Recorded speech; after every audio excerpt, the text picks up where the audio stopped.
आज पहाटे 6 वाजता आम्हाला कंट्रोलला कॉल आला होता की असं एर्टिगा गाडी आहे पाण्यामध्ये गेलेली आहे म्हणून.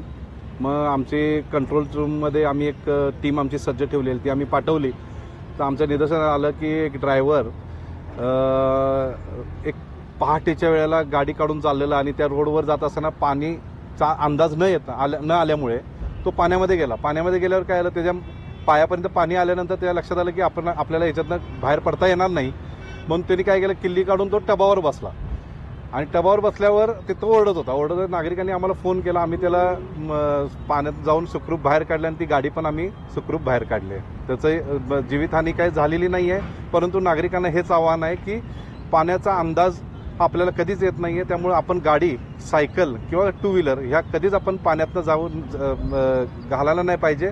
दुसरी गोष्ट म्हणजे प्रशासनाने जी काही उपाययोजना केलेली आहे ह्याचं गांभीर्यानं सगळ्यांनी लक्ष देणं.